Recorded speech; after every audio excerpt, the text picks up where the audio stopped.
काम की नहीं रह जाएगी।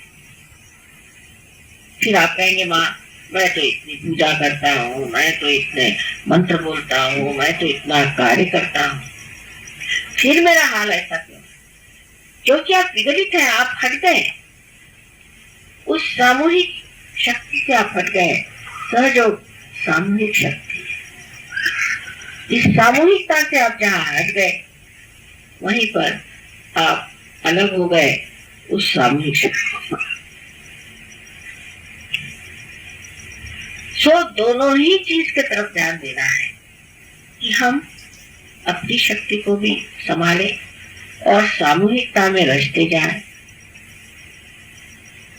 तभी आपके अंदर पूरा संतुलन आ जाए। लेकिन बाह्य में आप बहुत कार्य करते हैं। मैंने ऐसे लोग देखे हैं जिन्होंने सहयोग के लिए बहुत कार्य किया और काफी अच्छे भाषण देते थे, बोलते थे। उनके भाषणों को उन्होंने फिर टेप बना ली। फिर लोगों से कहने लगे कि अच्छा आप हमारी टेप सुनो, तो लोग हमारी टेप छोड़ के उन्हीं की टेप सुनते थे।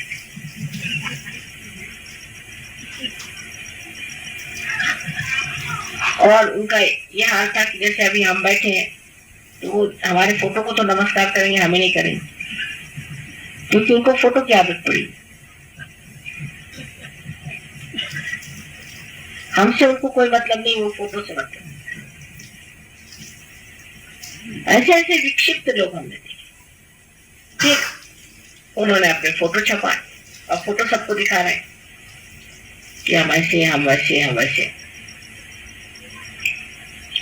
इस तरह से अनेक तरीके से वो अपना ही महत्व बढ़ाते हैं।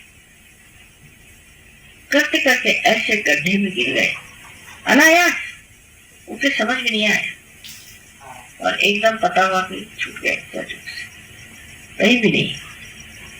लोग मुझे कहते वहां तो बड़े लीडर थे, वो तो इतने ये थे, हाँ थे तो सही, लेकिन वो गए कहाँ? और गए क्या करें? एकदम काफुर हो गए। कहाँ बताए कैसे? तो ऐसे लोग क्यों निकल गए? क्योंकि संतुलन नहीं। और जब संतुलन नहीं रहता है तो आदमी या तो लेफ्ट में चला जाएगा, राइट में चला जाएगा। और जैसे मैंने बहुत बार कहा कि दो तरह की शक्तियां हमारे अंदर हैं, जिससे कि हम सहयोग की ओर खींचते भी हैं, और दूसरी शक्ति जिससे हम बाहर फेंके जाते हैं। जैसे एक रस्सी में अगर आप पत्थर बांध कर घुमाएं तो पत्थर घूमता रहेगा जब तक रस्सी से बंधा है, और जैसे रस्सी से छूट जाएगा एकदम काटकोन में, टेंजेंट में फेंका जाएगा। इसी प्रकार बहुत से लोग सहयोग से निकल जाते। तब फिर लोग कहते हैं माँ देखिए सहयोग में बहुत लोग कम हो गए, मैं क्या करूं? और अगर कम हो गए तो इसमें सहयोग का नुकसान तो हुआ नहीं, इसमें उनका ही नुकसान हो। सहयोग का बिल्कुल भी नुकसान नहीं, क्योंकि जिसको नुकसान और फायदे से कोई मतलब ही नहीं है, ऐसी जो चीज है उसका क्या नुकसान हो सकता है? हाँ, अगर आपको अपना फायदा करा लेना है तो आप इस चीज को जान लीजिए कि सहयोग को आपकी जरूरत नहीं, आपको सहयोग की जरूरत है। सो ये योग का दूसरा अर्थ होता है युक्ति। एक तो है कि संबंध जुट जाए, लेकिन दूसरा है युक्ति। ये युक्ति समझ लीजिए कि ये युक्ति क्या है। इसमें तीन तरह से समझाया जा सकता है। पहली तो युक्ति ये है कि हमें इसका ज्ञान आ जाना चाहिए। ज्ञान का मतलब बुद्धि से नहीं, किंतु हमारे उंगलियों में, हाथ में, अंदर कुंडलिनी का पूर्णतः जागरण होना, ये ज्ञान है। और जब ये ज्ञान हो जाता है तब और भी ज्ञान होने लग जाता है।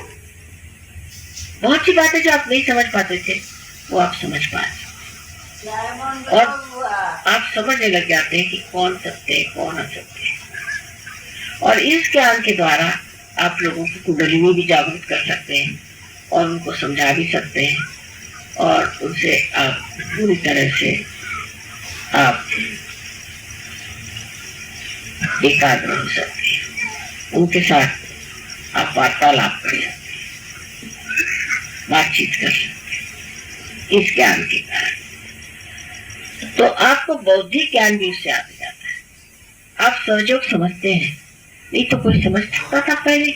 ईड़ा पिंगला सुखमन नाड़ी रे एक ही डोर उड़ाऊंगा, इस तरह की बातें जो करता था कबीर, तो कोई समझता था उसको? नानक की कोई बात समझता था? या ज्ञानेश्वर जी की किसी ने कोई बात समझी नहीं? लाओत्से की किसी ने कोई बात समझी नहीं? कोई तो भी मिस्टीरियस चीज है, कोई बड़ी गोपनीय बात कह रहे हैं, ऐसे समझ करके लोग रहते थे। लेकिन सहयोग के बाद आप सब समझने लगे तो आपका बुद्धि चातुर्य भी बढ़ गया, उसकी भी चतुरता आ गई, आप उसको समझने लग गए। ये तो बात ठीक है कि आप उसे समझने लगे और ऐसी बातें जो अगम्य थी वो भी गम्य हो गई और सब बात को आपने जान ली।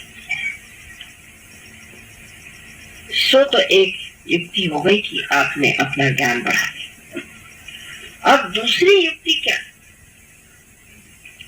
वो है कि जो आप हमारे प्रति भक्ति करें,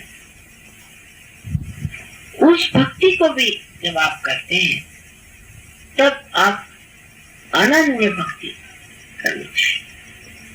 माने आप हमसे तदाकारिता प्राप्त करें। जैसे हम सोचते हैं ऐसा ही आप सोचने लग जाए। आज देर हो गई समझ, तो हम भी कह सकते थे भाई हम बहुत थक गए, रात भर के गए, अब हमारे बस में कुछ। लेकिन हमने ये सोचा कि नवरात्रि है तो रात ही में करना है और यही मुहूर्त हमको मिलना था, यही मुहूर्त है, इसी वक्त ये पूजा होनी चाहिए और ये होना ही चाहिए, तो हमको करना ही। और ये बड़े आनंद से हम कर रहे हैं क्योंकि शुभ मुहूर्त यही है और उस वक्त हमें सज्ज होना चाहिए।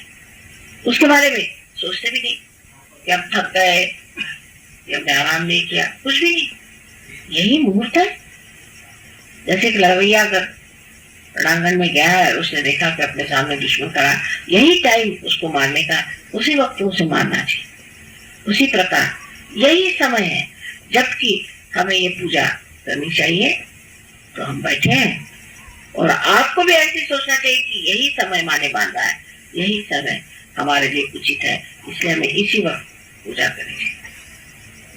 लेकिन जो आधे अधूरे लोग हैं उल्टी बातें सोचे।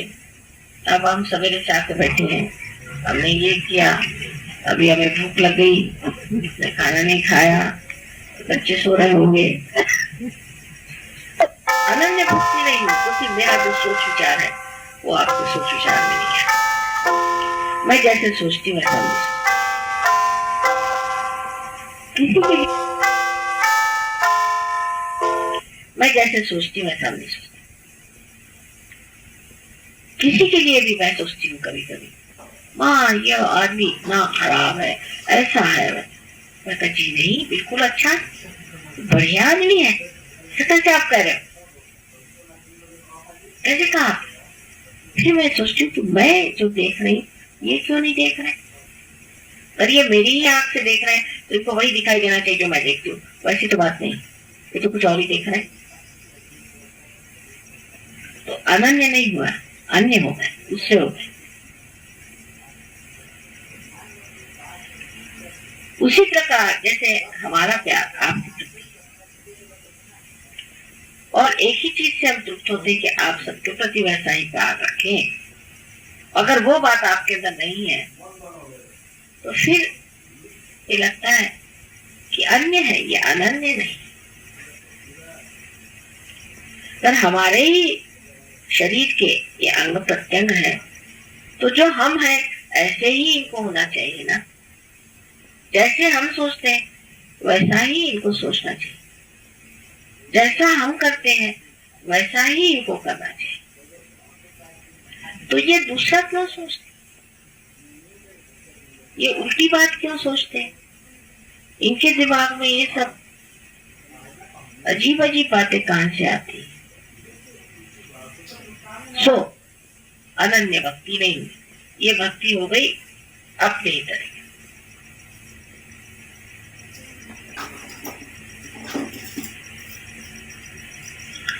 तो अपना सोच विचार और अपना कार्य और अपना प्रेम, ये सब वैसा ही होना चाहिए जैसा आप मुझसे प्रेम करते हैं। और यही का प्रेम का स्रोत है।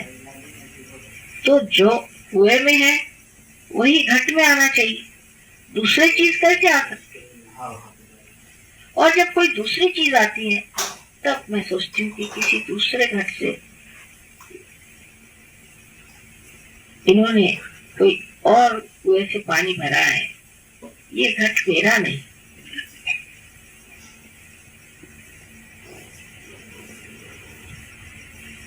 अब तीसरी बात जो युक्ति है कि जब दूसरी बात मैंने आपसे बताई कि आप अपने अंदर एक अनन्य शक्ति रखें, वहां हम आपको शरणागत है लोग, हम तो शरणागत। और जब शरणागत है तो अगर आप कोई बात कह भी दें या हम आपको कुछ चीज समझा दें या कोई आपके सामने प्रस्ताव रखें, कुछ रखें, तो उसको मना करने का सवाल ही कैसे उठेगा? अगर आप और हम एक हो गए तो उसका सवाल ही कैसे उठना चाहिए? माँ ने कह दिया ठीक है, क्योंकि हम तो माँ ही हो गए हैं तो हम नहीं कैसे करें? जैसे कि मेरी आंख आपको देख रही है तो मेरी आंख जान रही कि आप लोग बैठे हैं सामने में, क्योंकि मेरी आंख मेरी अपनी है तो मैं जो जान रही हूँ उसमें और मेरी आंख के जानने में कोई भी अंतर नहीं, एक ही चीज। जो मैं बुद्धि से जान रही हूँ वह मैं मेरी आंख से भी जान रही। तब फिर आपने तदाकारिता जिसे कहते हैं वो नहीं है। सो ये दूसरी युक्ति है कि माँ मेरे हृदय में आ पाओ, मेरे दिमाग में आ पाओ, मेरे विचारों में आ पाओ, मेरे जीवन के हर कण में आ पाओ। आप जहां भी कहोगे हम हाजिर, हाथ जोड़ के वहां हाजिर। पर आपको कहना तो पड़ेगा ना, और पूर्ण हृदय से कहना होगा। किसी मतलब से अगर आप उससे संबंध जोड़े तो भी वो ठीक है, लेकिन अगर संबंध जुट गया तो सारे मतलब अपने आप ही पूरे हो जाएंगे। आपको कुछ करना ही नहीं पड़ेगा, अपने ही आप जब आपके सारे ही मतलब पूरे हो गए तो आपका चित्त उसी में लग जाए। अब तीसरी जो बात है कि हम ये काम कर रहे हैं, हमने सजो का ये काम किया, हमने ये सजावट करी, ये ठीक ठाक किया, मैंने किया, तो सहयोगी आप नहीं। सहयोग में आपके सारे कर्म है अकर्म हो जाने चाहिए। ये इसकी मैं कुछ कर रहा हूं, मैंने ये कविता लिखी, मैंने ये किया, ये जहां तक आप बारीक सूक्ष्म में देखते जाएं, क्या मैं सच्चा ऐसा सोचता हूं? क्या मैं ऐसा सोचती हूँ कि मैंने किया? ऐसे में दिमाग में बात आती है क्या? इसका मतलब मेरा योग पूरा नहीं। जब योग पूरा हो जाता है तो फिर आप ऐसा नहीं सोचते, सोच ही नहीं सकते, विचार ही नहीं। अकर्म में ये हो रहा है, वो हो रहा है, ये घटित हो रहा है, वो सब हो रहा है, ऐसे आप बोलने लग जाते हैं। और तब कहना चाहिए कि आप पूरी तरह से तदाकारिता। अब मेरा हाथ है, वो कुछ कार्य कर रहा है, तो थोड़ी कह रहा कि मैं कर रहा हूं, उसको तो पता भी नहीं वो कर रहा है, वो तो हो ही